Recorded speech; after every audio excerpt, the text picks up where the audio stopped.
السلام عليكم. موضوعنا اليوم أخوتي هو الكلام عن الدعوة إلى دين الله، الدعوة إلى الإسلام. هذه الوظيفة الشريفة التي امتهنها الرسول جميع الأنبياء عليهم الصلاة والسلام، والصحابة والخلفاء الراشدين وأتباعهم وأتباع التابعين إلى يومنا هذا. الدعوة كثير من المسلمين يحب أن يدعو إلى الله، لكن هناك تردني أسئلة عن كيفية الدعوة إلى الله. كيف أبدأ؟ كيف أنتهي؟ بماذا أحاورهم؟ هل أجادلهم؟ هل أتكلم مثلا مع المسيحي عن النواقض في كتابه، أم أتكلم عن الأشياء المشتركة بيننا؟ كيف وكيف وكيف وكيف؟ أولا، قبل مناقشة الأديان وكيفية الدعوة إلى الله تعالى، يجب أن نعلم أولا أهمية الدعوة. قال تعالى: ومن أحسن قولا ممن دعا إلى الله وعمل صالحا وقال إنني من المسلمين. إذن الدعوة إلى الله والعمل الصالح والقول إنني من المسلمين هذا أفضل القول عند الله. فإذن إخوتي الأحبة، كيفية الدعوة إلى الله. أولا، يجب أن تكون لدينا قناعة. هذه القناعة أن أي شخص أبلغه الرسالة فلي أجر عليه، أجر عظيم بإذن الله. وأي شخص يسلم فإن شاء الله أي حسنة يعملها فهي في ميزان حسناتك. تخيل أخي المسلم أنك دعوت شخصا كافرا، وهذا الكافر جميع طول السنين التي عاشها سابقا ليست لديه حسنات. لماذا؟ لأن الكافر لا يقام له ميزان. إن أعظم الذنوب عند الله هي الكفر، فلا شيء بعد الكفر، لا بعد الكفر من ذنب. فإذا بإذن الله ستهديه إلى الإسلام ويعتنق الإسلام. جميع الحسنات التي سيعمل عليها طوال حياته من صلاة وصيام وقول حسن وابتسامة وصدقة وجميع هذه الأمور يؤجر عليها وتؤجر عليها بالمثل. تخيل أخي، تخيل لو أنك دعوت اثنين. تخيل أنك بدل أن تعيش حياة واحدة في العمل الصالح أنك ستعيش حياة 10 أشخاص. تخيل الإنسان الذي يقول بعد موته: يا رب أرجعني لأعمل عملا صالحا واحدا.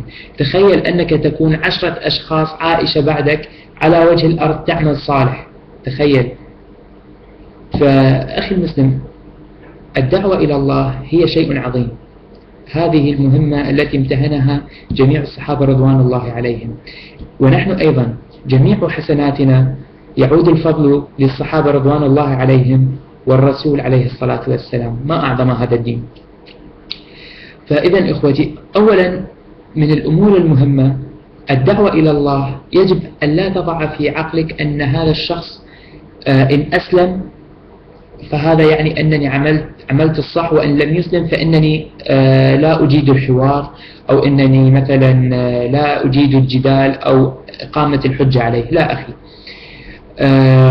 رب العالمين تكلم عن كثير من الأقوام. عندك مثلا قوم نوح عليه السلام، دعاهم 950 سنة ولم يؤمن إلا قليل، وهو رسول، والله أمده بحجج وأمده بمعجزات. فأخي المسلم، نحن لسنا خيرا من نوح عليه السلام، ولكن إن شاء الله رب العالمين سيضع الهداية للناس من خلالنا ومن خلالكم بإذن الله تعالى. إذا أخي، لا تجعل الشيطان يقول لك أنت تعمل المعاصي، إذا لا تدعو إلى الله. عزيزي، بينك وبين الله حبال عدة: حبل الصلاة وحبل الصوم وحبل الصدقة وكثير من الحبال. كل عمل صالح فهو حبل بينك وبين الله.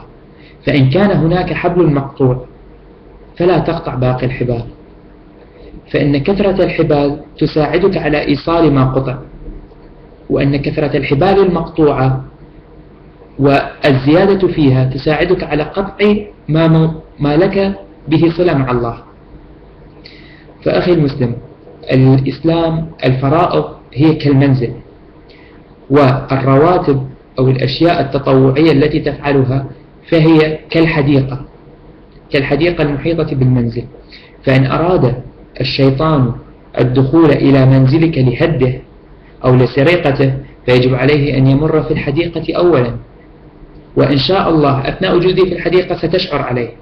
فمثلا إنك إن كنت تصلي الفرائض 5 ولكنك لا تعمل على الرواتب، سيأتي الشيطان ويقول لك نم عن صلاة الجماعة، لا تذهب إلى صلاة الجماعة، وهكذا. لكن إن كانت لديك السنن والرواتب فالشيطان لن يستطيع أن يكلمك في الفروض قبل أن يقنعك بترك السنن، وهكذا. أي عمل تقوم به زيادة، حتى وإن كانت لك معاصي كثيرة، حتى وإن كنت لا تقوم بفرض معين أو كذا، لا تجعل عملا سيئا يؤديك إلى ترك الحسنات والطاعات، بالعكس، بل لربما وأنت تدعي شخص وتتأثر به سيؤثر هذا عليك وإن شاء الله ستلتزم.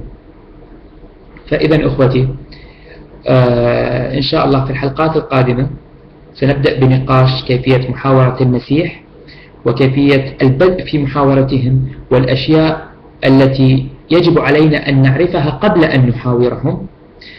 وما أريد أن أقوله لكم، إن شاء الله استمروا بمتابعة هذه السلسلة، انشروها بين أصدقائكم.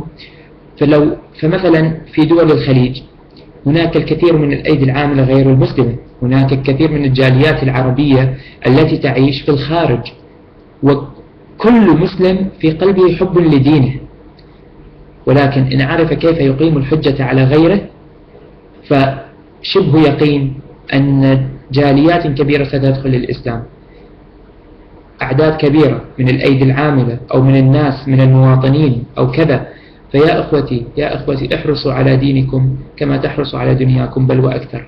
والسلام عليكم ورحمة الله وبركاته.